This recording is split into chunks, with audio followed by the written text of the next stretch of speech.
केंद्र सरकार ने देश में पढ़ रहे 1वीं से 8वीं तक के अल्पसंख्यक बच्चों की छात्रवृत्ति बंद कर दी है, जिसके बाद भोपाल में कांग्रेस विधायक आरिफ मसूद के नेतृत्व में एक प्रदर्शन हुआ, जिसमें सरकार के कदम की निंदा की गई। और कमलनाथ का एक निजी कथावाचक के साथ निजी बातचीत का वीडियो सामने आया, जिसको लेकर भाजपा ने तंज कसा। इसके अलावा राजधानी भोपाल के चूनाभट्टी इलाके के बाटम बार में रात 1:30 बजे तक पार्टी चल रही थी, जिसमें 100 से ज्यादा नशीले युवा युवती पाए गए। पुलिस ने इस मामले में आबकारी एक्ट के तहत कुछ लोगों के खिलाफ मामला दर्ज कर बाकी को घर जाने दिया। उधर जगन्नाथपुरी में राधिका नामक प्रदेश की युवती का मर्डर हो गया था, जिसके बाद इस मामले में परिजनों ने सांसद प्रज्ञा ठाकुर से इंसाफ की गुहार लगाई थी, तो प्रज्ञा ने इस मामले में सीबीआई जांच की मांग की है। इसके अलावा जैविक खेती को बढ़ावा देने और उसके प्रोडक्ट की मार्केटिंग के लिए किसान संघ आ गया है। अगर आपके बच्चे राजधानी में रह रहे हैं या फिर स्थानीय निवासी हैं और देर रात घर से बाहर रहने के आदी हैं, तो समझ लीजिए या तो किसी बार में बैठकर शराब पी रहे हैं या फिर किसी गलत काम में संलिप्त हैं। इसी तरह की सच्चाई बीती रात सामने आई, जिसमें चूनाभट्टी स्थित बाटम बार में देर रात एक पार्टी चल रही थी, जिसमें 100 से ज्यादा युवा और युवती नशे में धुत पाए गए। मौके पर पहुंचे पुलिस ने रात 1:30 बजे जब कार्रवाई की तो नशे में धुत एक युवती ने पुलिस से बदतमीजी की। अच्छी बात यह रही कि पुलिस ने युवाओं के करियर को ध्यान में रखते हुए केवल आबकारी एक्ट में कार्रवाई कर सभी को छोड़ दिया। इस दौरान आधी आबादी का प्रतिनिधित्व करने वाली युवतियों की संख्या भी पार्टी में युवकों के बराबर पाई गई। एक सूचना मिली थी कि ये जो बॉटम अप कैफे एंड बार में देर रात तक खुला हुआ है, पार्टी चल रही है। तो उस पर से सूचना पर से हमारे द्वारा यहाँ पे चेक किया गया तो पार्टी होती पाई गई। तो हमारे द्वारा इसको बंद कराया जा रहा है। जो भी विधि अनुसार कार्रवाई है संचालक के खिलाफ की जा रही है।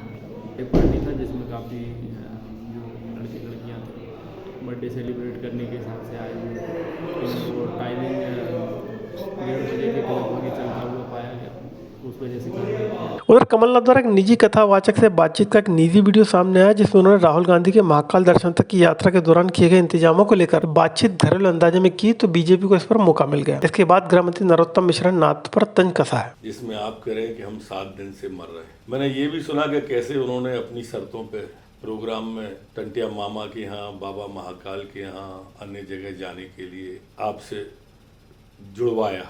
पीड़ा स्वाभाविक है आपकी। इससे उनका धार्मिक और जनजाति के प्रति जो पाखंड है वो भी स्पष्ट आपकी जुबानी हो रहा है। मैं राहुल गांधी जी से भी प्रार्थना करूंगा कि जो लोग शारीरिक रूप से अगर अस्वस्थ हैं तो उनको ऐसे जबरदस्ती न चलाएं कि उनको मरने तक की बात करनी पड़े। आपका इवेंट कहीं किसी के लिए नुकसानदायक न हो जाए। प्रदेश की बालिका राधिका पिछले दिनों जगन्नाथपुरी में अपने परिजनों के साथ दर्शन करने के लिए गई थी। इसी दौरान उसका मर्डर हो गया। परिजनों को आशंका है कि स्थानीय युवकों ने उसके साथ दुष्कर्म कर उसकी हत्या कर दी। इस मामले में उड़ीसा में कार्रवाई न होने के बाद परिजनों ने स्थानीय सांसद प्रज्ञा ठाकुर के समक्ष अपनी बात रखी, तो उन्होंने इस मामले में सीबीआई जांच की मांग की। ये परिवार है, इसके बालिका BA में पढ़ रही थी, आगे चल के कुछ अच्छा भविष्य था उसका, लेकिन वो आज इनके बीच में नहीं है। पिता इसके चाय की दुकान चलाते हैं, गरीब परिवार है, दिव्यांग भी हैं।